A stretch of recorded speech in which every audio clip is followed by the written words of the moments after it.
Doctor. Alan didn't gasp. He didn't slam anything down or call for a nurse. He just stopped. Read the paper in his hand one more time. Then he looked up at me, Earl Roger, and he said nothing for what felt like 4 full seconds. 4 seconds is a long time when a child is asleep in your lap. 4 seconds is an eternity when that child is your granddaughter. Sir, his voice came out carefully, measured.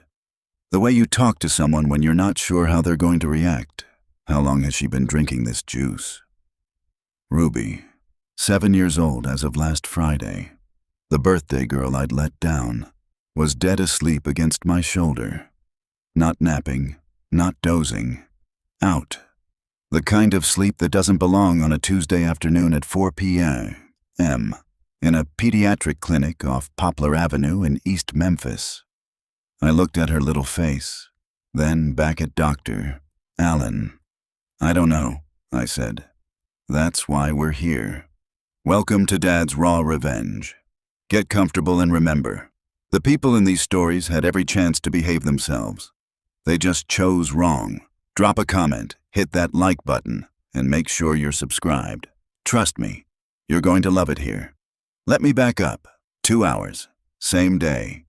Ruby's birthday had been the Friday before. October 11th, she turned 7. I missed it. Not because I didn't want to be there, not because I forgot. I'd been flat on my back with a bad knee that whole week. The same knee I've been arguing with since 2019. And by the time I felt human enough to drive, the party was over. The cake was gone, and my granddaughter had turned 7 without me in the room. That bothered me more than the knee ever did. I kept picturing her at the table, candles lit, looking around for me. So, Tuesday, October 14th, around 2:15 in the afternoon, I dressed up, loaded that big purple gift bag into my passenger seat, and drove from my place off Exeter Road in Germantown out to Collierville. The plan was simple. Drop off her gift, take her for ice cream, let her tell me everything about her party that I missed, every detail, every gift, every kid who showed up, and just be present. Just be Grandpa. 3 days late. But I was going to make it right. Funny how the most ordinary intentions turn into the most extraordinary days. I arrived and rang the bell. Vanessa answered, phone in her hand, barely looked up. Hey, Vanessa, brought something for the birthday girl. I know I'm a few days late. She's upstairs. She stepped back to let me in, already walking away. I've got a call. I stood in the entryway for a second, holding that purple bag, feeling exactly like what I was, a grandfather who'd missed his granddaughter's birthday. Showing up 3 days later trying to patch it with a stuffed animal. Real smooth. Earl. I headed upstairs. Ruby's room is the second door on the left. She painted a sign for it herself. Pink letters. Ruby's room. Knock, please. I knocked again. Ruby, Bug. It's Grandpa. Silence. Then shuffling. Then the door opened and Ruby stood there and I felt something cold move through my chest. She looked wrong. Not sick wrong. Not fever and runny nose wrong.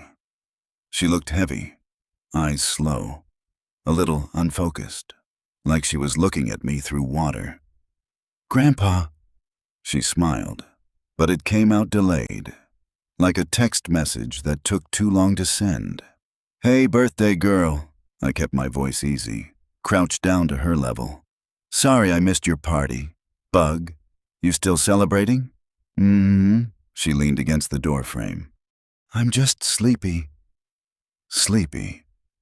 I glanced at my watch. It's 2 o'clock in the afternoon. She shrugged. 7-year-old shrug? Adults ask too many questions. I stepped inside and sat on the edge of her bed. Gave her the bag. She opened it slow. Slower than any 7-year-old opens a present. I'll tell you that much. And when she pulled out her gift, the elephant, she smiled. Real this time.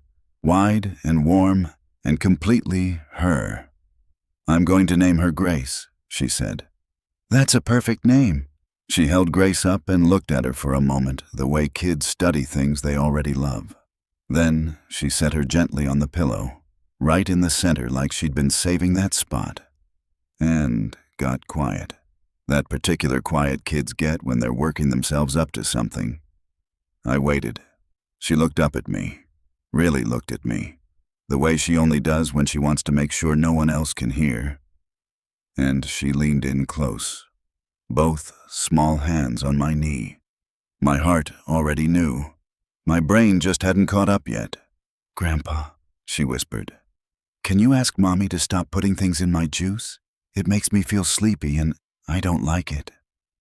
The room didn't spin. My heart didn't explode. I didn't grab her by the shoulders and ask her to say it again. I just nodded.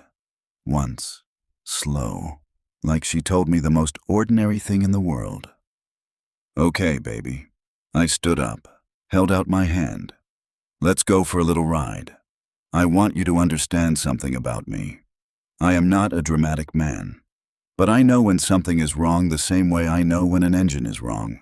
You don't always hear it. Sometimes you just feel it in the wheel, a vibration, a pull, something that isn't right, and your body knows it before your mind catches up." I walked downstairs. Vanessa was still on her phone pacing the kitchen, laughing at something. Laughing? "I'm going to take Ruby for a little birthday treat," I said. "Ice cream? Just us?" She waved her hand without turning around. "Sure, fine, yeah." She didn't even look up. I buckled Ruby into the passenger seat of my 2009 Ford F-150 dark blue. She still uses a booster. Told me once it makes her feel like a princess sitting higher up. I started the engine. Pulled out of Collierville doing exactly the speed limit the whole way to Memphis proper.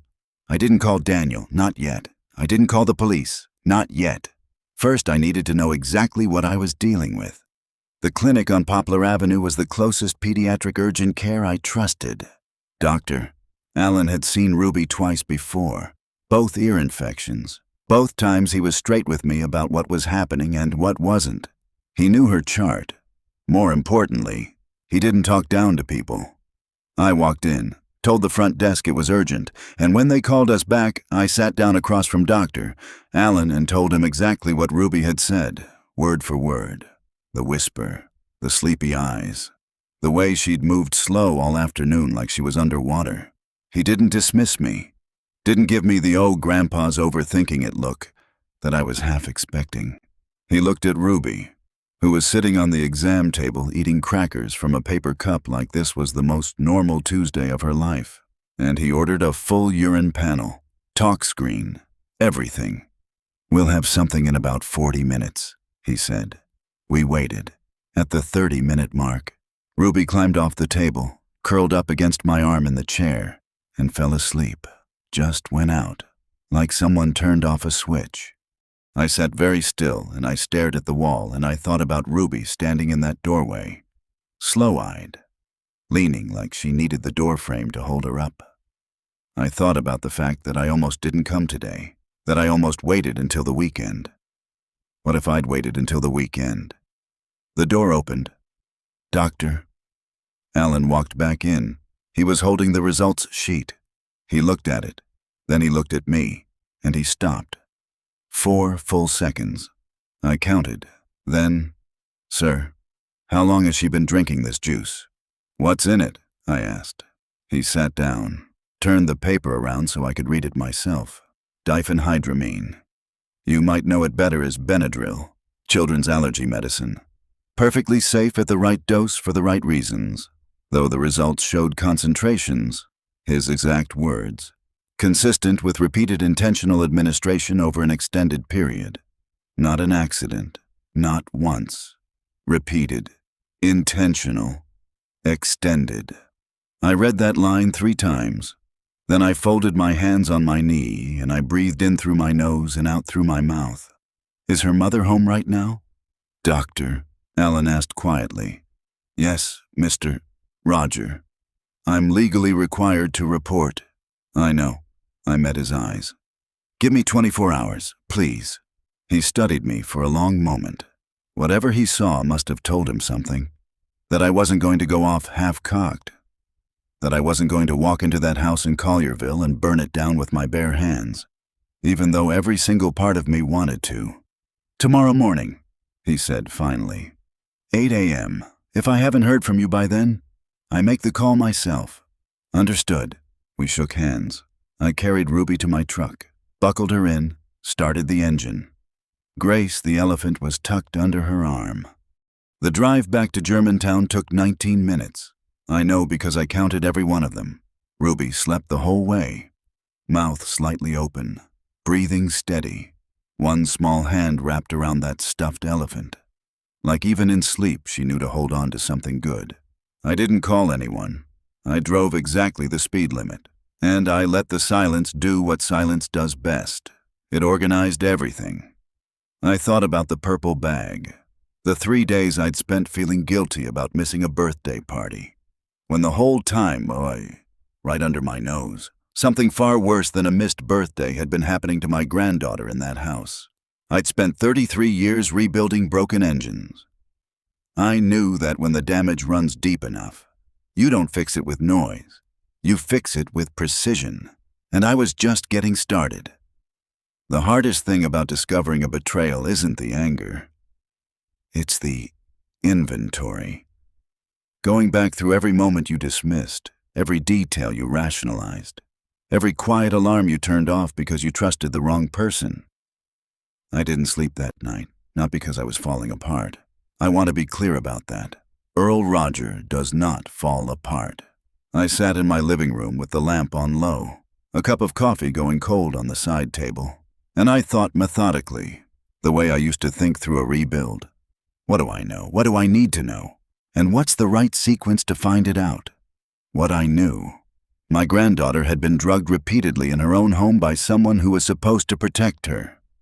What I didn't know yet, how long, how deep, and most importantly, why. The why was the part that kept me up. If you have been listening for a while, do us one quick favor. Subscribe. A lot of people watch without ever doing it, but it costs you nothing and it means everything to us. Hit the like button while you're at it, and drop your thoughts in the comments. Wednesday, October 15th, 6:47 a.m. I called Daniel, not to tell him everything. Not yet. I needed to hear his voice first, needed to take his temperature before I handed him something that was going to rearrange his entire life. He picked up on the second ring, already sounded like he'd been up. Daniel's always been an early riser. Got that from me. "Hey, Dad, everything okay?" "Everything's fine." "Son?" "Hey, how's Ruby been lately? You notice anything different about her?" Pause. The kind that means he's actually thinking about it, not just being polite. "She's been sleeping a lot.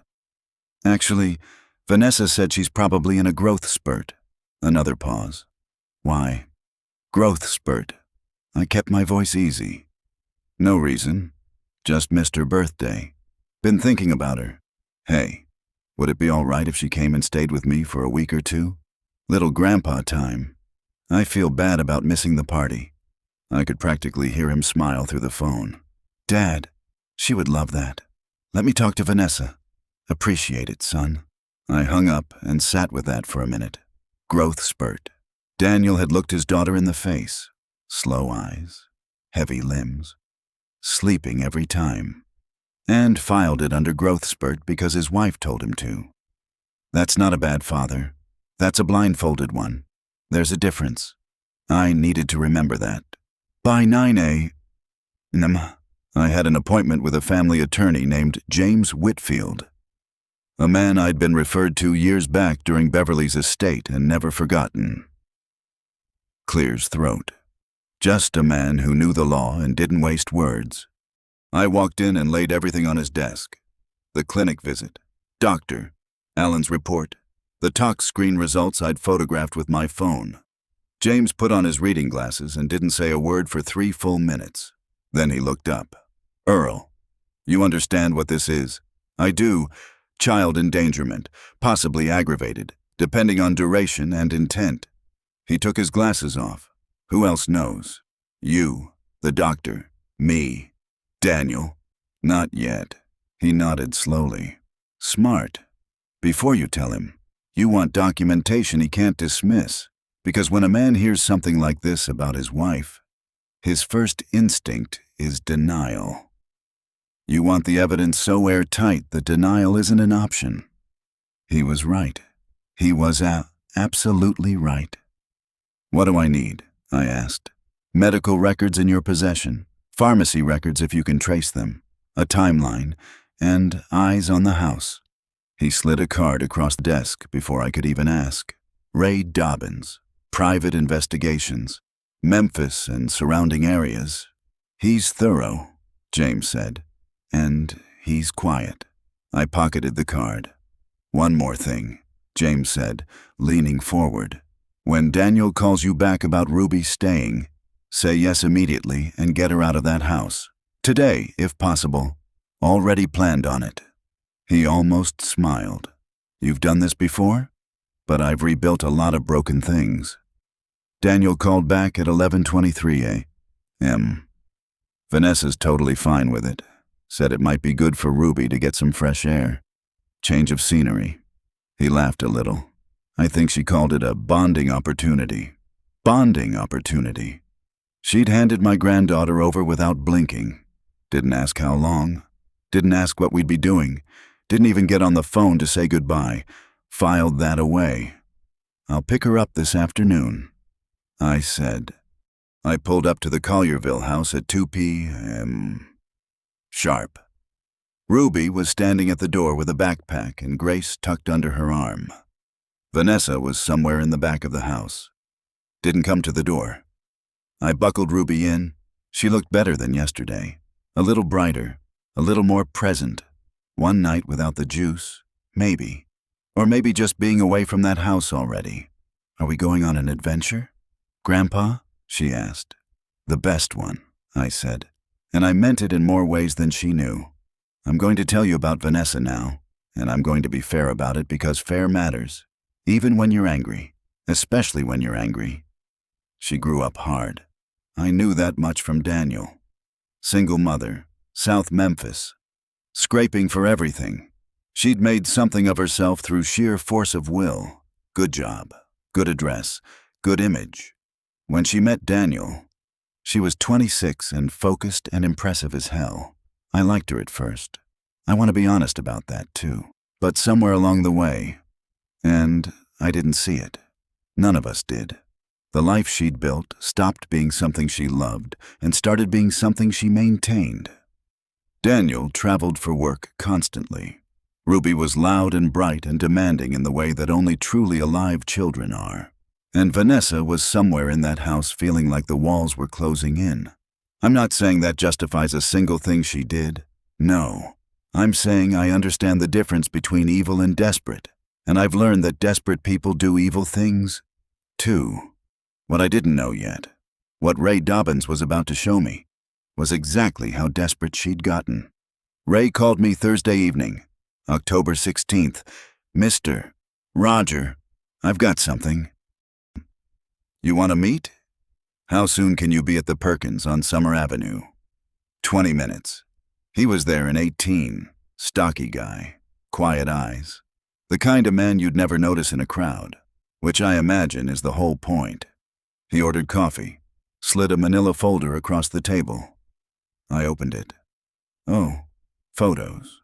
Clean, time-stamped, unambiguous. Vanessa and a man I'd never seen before. Tall, well-dressed, the kind of easy confidence that comes from never having had to work too hard for anything. Hotel receipt from the Westin downtown. A second one from a place in Midtown. Timestamps that lined up. And I checked. Believe me, with nights Daniel had been traveling. The man's name, according to Ray's notes, was Brandon Cole, 38, sales consultant. How long? I asked. Based on what I can confirm. Ray wrapped both hands around his coffee mug. At least 8 months. 8 months. Ruby had just turned 7. I did the math, and I didn't like where it landed. The kid? I said. Ray looked at me steady. There's no indication of that. But the timeline of the drugging. He paused. Chose his next words carefully. It appears to coincide with when the relationship became more frequent. She'd needed more time. Ruby was always there, so she'd put her to sleep. I closed the folder. I sat with that for a long time. Ray didn't rush me, didn't say anything. Just drank his coffee and let me be a grandfather sitting with something no grandfather should ever have to sit with. She hadn't done it out of cruelty. She'd done it out of convenience. And somehow that was worse. "What does Brandon Cole know?" I asked finally. Ray set his mug down. "That's the thing. He knows about Ruby.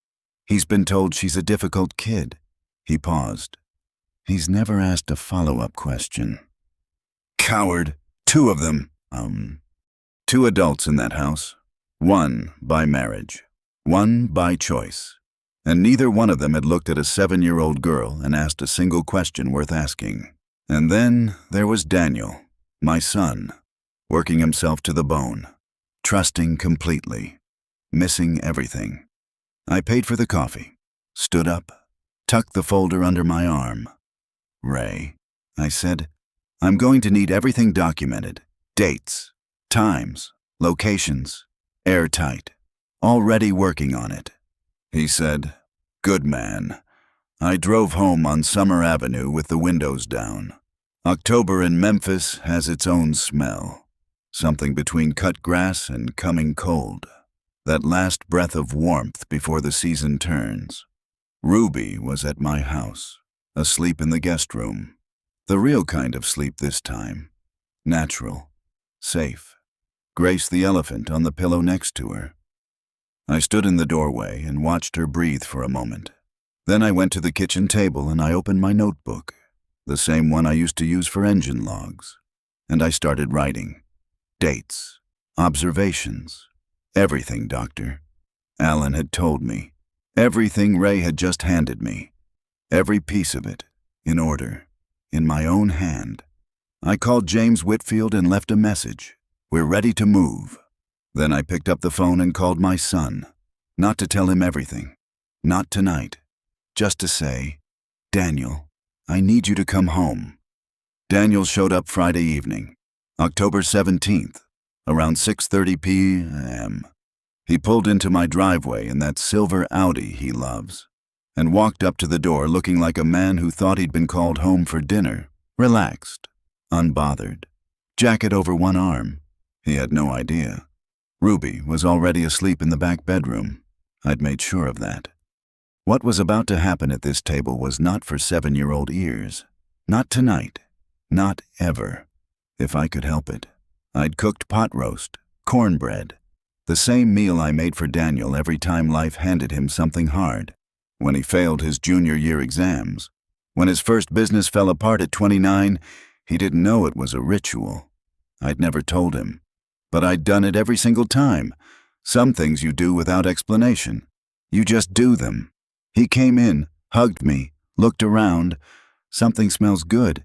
Where's Ruby?" "Asleep already. She's been doing better, getting her color back." He smiled. "Good. She needed this." He sat down at the table. "So, what's going on? Dad? You sounded different on the phone." "Eat first," I said. He gave me a look. The same look he's been giving me since he was 12, the one that says you're being weird. But he picked up his fork. We ate. I let him finish. I let him have the cornbread and the second helping in the glass of sweet tea. I let him be comfortable one last time before I changed his life. Then I stood up, went to the counter, and I put 3 things on the table in front of him. The medical report, the pharmacy records James had helped me trace, Ray's folder. I sat back down, and I didn't say a single word. Let the evidence do the talking. "Earl, you taught him that." Daniel looked at me, then at the papers. He picked up the medical report first, slowly, the way you pick something up when you're not sure you want to know what it is. He read it. I watched his face. It didn't explode, didn't crumple. It just went still. The way a pond goes still right before something breaks the surface. He set it down, picked up the pharmacy records, read those, too, set them down. Then he opened Ray's folder. The photos were on top. He closed it after the first two. The kitchen was so quiet I could hear the refrigerator humming.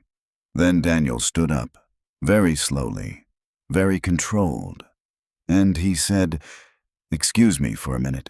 And he walked down the hallway to the bathroom, and he closed the door. I sat at that table, and I waited. "Take your time, son. Take all the time you need." He was in there for a long time, long enough that I refilled my own glass of tea, long enough that the kitchen clock ticked through 7 full minutes. When he came back, his eyes were red. Voice was steady. He sat down, looked at the folder without touching it. Then he asked, "Does Ruby know what was in the juice?" "No," I said. "She just knows it made her sleepy, and she didn't like it." He nodded once, slow. "Good." His jaw tightened. "She doesn't need to know more than that yet." And right there, right in that moment, I saw my son clearly. Not the blindfolded husband, not the man who'd filed away his daughter's slow eyes under growth spurt and gone back to his laptop. The father, the real one, underneath all the travel and the busy and the trust he'd extended to the wrong person. He was still in there. He just needed someone to hand him the truth. "How long have you known?" he asked. "Since Tuesday." He looked up.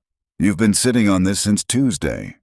I needed it airtight before I brought it to you. Didn't want to hand you something you could talk yourself out of." He was quiet for a moment. Then, "And I wasn't expecting this." He let out a short, humorless breath that was almost a laugh.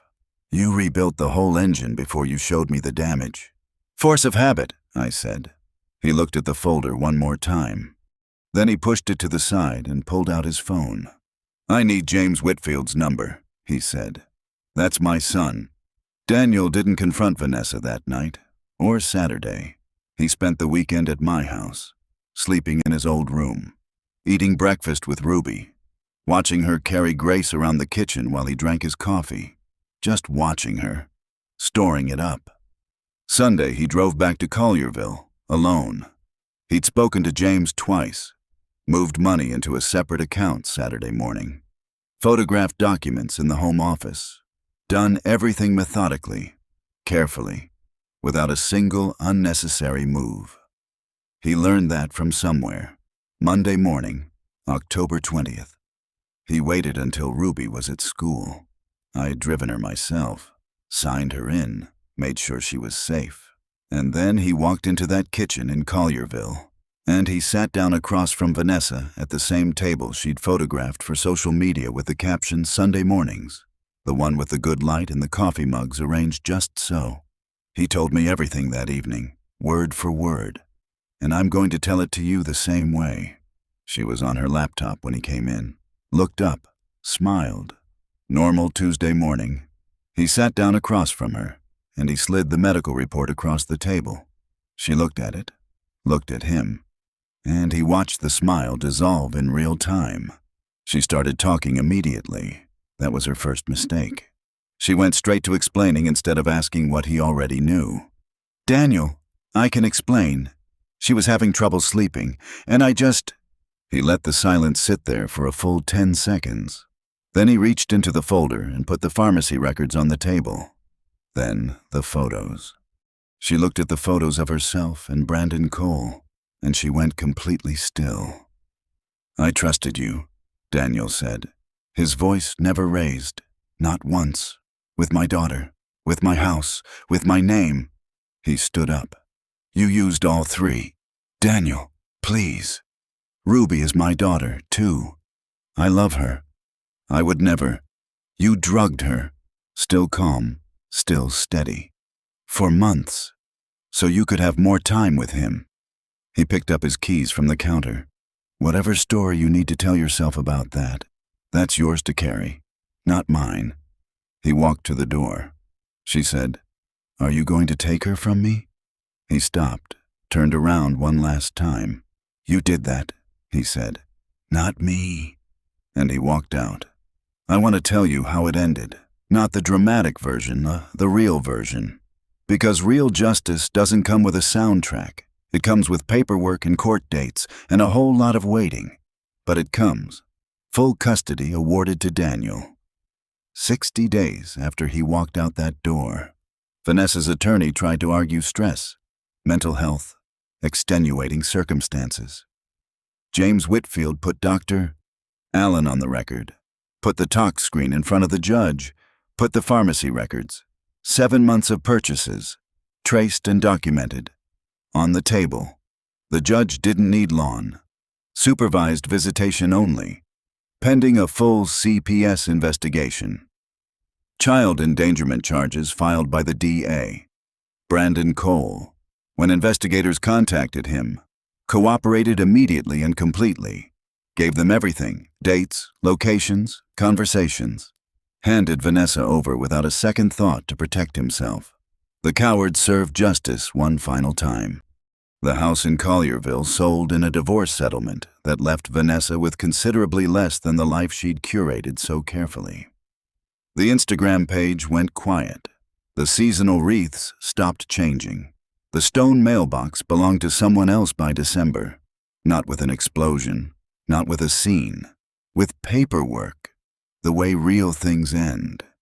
If you enjoyed this story, join our community by hitting that like button and subscribing for more real, raw, and family-centered stories. And as always, thank you for being a part of Dad's Raw Revenge. I will see you on the next one.